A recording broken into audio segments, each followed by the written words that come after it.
They sold her for less than a bottle of whiskey. In the dead of winter, 1874, a woman stood trembling on a makeshift wooden stage, a rough burlap sack tied tight over her head. The crowd laughed, threw mud, hurled rocks, and called her broken, useless, unworthy of life. Yet among them, one man did not laugh. Silas Blackwood, mountain recluse, 6 months without speaking to another soul, watched her with cold, piercing eyes. In that instant, he knew something the world had forgotten. Some things, even in the filth and cruelty of Broken Ridge, were worth saving. Silas stood at the edge of the frozen crowd, his heavy fur coat dusted with snow, the wind cutting through the camp like a jagged blade. He had come down from the Bitterroot Mountains for supplies, salt, flour, ammunition, but now something else anchored him in place. The woman's hands shook violently, not just from the cold, but from sheer terror, and Silas recognized that fear. He had carried it himself, long ago, in a life now buried under pine needles and snow. The mining camp of Broken Ridge was a pit of human despair, leaning shacks, sagging tents, the air thick with smoke, sweat, and the stench of men who had long stopped calling themselves civilized. Hope didn't live here. It came, briefly, to die. The crack of a whip shattered the air, and a slick, oily voice called out, Cyrus Snake Calloway, the drifter with a reputation that crawled like oil, stood grinning atop an overturned crate. Beside him, the woman trembled, her wrists tied, her thin gray dress offering no shield against the bitter cold. What you got there, Snake? A man jeered. A dog or a woman? Laughter erupted, cruel and hungry. But Silas did not flinch. Calloway's smirk widened. Little of both, he said. Found her near Deadwood. No name, no family, won't speak a word, dumb as a fence post. The crowd barked more insults, calling her face a fight lost with a wild cat, a mockery of beauty.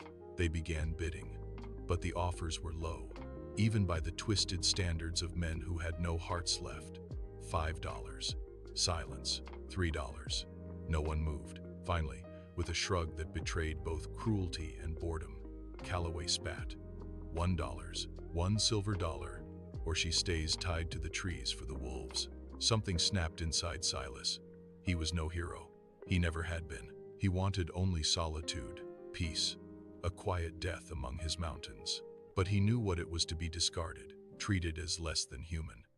And he could not walk away this time. He stepped forward, massive, broad-shouldered, the beard like iron, eyes carved from loss and snow. I'll take her, he said, voice steady, deep, and final. The last silver dollar in his pocket hit the barrel. Calloway's grin returned. Sold, he barked, tossing the rope to Silas. She was his now. Silas moved through the jeering crowd, shielding her from the wind with his body, ignoring the mud, the laughter, the rocks. The woman did not speak, did not thank him. She simply breathed fast beneath the burlap sack, her terror unbroken but tempered by the quiet strength of survival. The journey up the mountain was merciless. Snow fell harder with each step, the icy wind stabbing through layers of cloth and fur. Silas led his mule while she rode, wrapping his spare blanket around her trembling shoulders. Hours passed, the world narrowing to the crunch of boots in snow and the rasp of frozen breath. When they finally reached his cabin, a sturdy log structure pressed into the cliffside, darkness had swallowed the mountains. He helped her down, steadying her weak legs, and lit the fire, the warmth breaking the frozen air. Only then did he turn to her, knife in hand, ready to cut the ropes binding her. The burlap slipped away, and Silas's breath caught. She was not disfigured, not ruined, her face striking, unreal in its pale beauty, eyes violet and piercing, a single swollen bruise, the only mark of the violence she had endured. He lied, she whispered, voice soft, educated, precise. Who are you? Silas asked, his eyes studying her like a puzzle, half fear, half wonder. Adeline Sterling, she said, and the name hung in the air like a storm cloud. And I have just killed the governor of Wyoming. The fire cracked, throwing shadows that danced across the walls of the cabin, and Silas froze. Everyone in the territory knew that name. Wanted posters, rumors whispered in saloons. Yet here she was, alive, trembling, in his cabin. Silas listened as she spoke, the the story of betrayal and vengeance unfolding. Her godfather, Governor Mitchell, the poisoned wine at a gala, the whispers that had called her the Black Widow. Every word revealed the steel beneath her trembling hands, the resolve that had kept her alive through capture, through the cold, through the cruelty of men like Calloway. Silas fed her stew, bread, warmth. He watched her devour it like a woman starving not just for food, but for the chance to live again. The storm outside howled like a wild animal, but inside the cabin, a fragile rhythm took hold. For 2 days, they settled into a tense routine. Adeline scrubbing floors, mending clothes, learning to load a revolver, while Silas kept his distance, never touching her without reason, never looking at her as property, only as a survivor. She watched him when he thought he wasn't looking, studying the quiet strength, the sadness he carried like a scar, etched deep into his soul. On the third morning, the sharp sound of an axe froze them both. Silas burst through the door, face hard, eyes cutting. "Get in the cellar, now." They had no time to question. Boots crunched above them, men entering uninvited, lawmen by appearance only, their cold eyes scanning, one wearing the unmistakable red sash. "We're looking for a woman," the leader said. Silas stood his ground. They searched, threatened, smelled of lavender and fresh bread, but eventually left. He knew they'd wait, biding their time. "We leave tonight," he told her, and under moonlight, they abandoned the mule, climbing the high pass where snow swallowed their tracks. The mountains tested them mercilessly. Cold gnawed at their bones, ice lined the narrow canyon walls, and a frozen creek hissed beneath their feet. Gunfire erupted, bullets shattering stone around them. Silas fought with everything he had, a man shaped by loss and survival. He fell wounded, blood dark against the snow, and Adeline, with fire in her violet eyes, dragged him to safety. She pressed cloth to the wound, tended to him with determination, improvising a sled from pine branches and strips of her dress.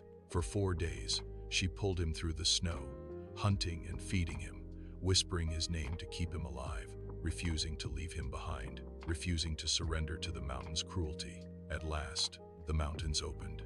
Below lay Silverton, smoke rising, bells ringing, the town moving as if the world had not changed. Adeline, exhausted, ragged, pulled Silas into the heart of the town, collapsing in front of the sheriff's office. Recognition hit the man on the sled alive, the woman who had pulled him there. Silas lived, the wound barely grazing his heart.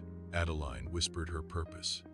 She had come to collect a debt, and she had, saving him and finally returning justice to a lawless world. Weeks later, the courthouse in Silverton overflowed. People had traveled miles to witness the story unfold. The mountain man, the fugitive wife, the single dollar that had bought destiny.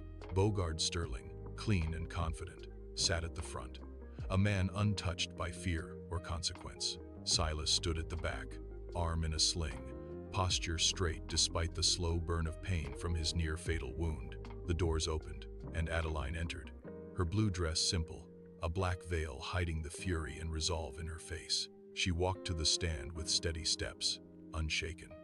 "Not guilty," she declared. Gasps rippled through the courtroom as she lifted the veil, revealing her sharp violet eyes and the truth that silenced every whisper. Calloway's ledger, evidence of his crimes, lay before the judge, handed over by Silas himself. Payments, names, proof, the story of betrayal, corruption, and greed laid bare. The jury did not hesitate.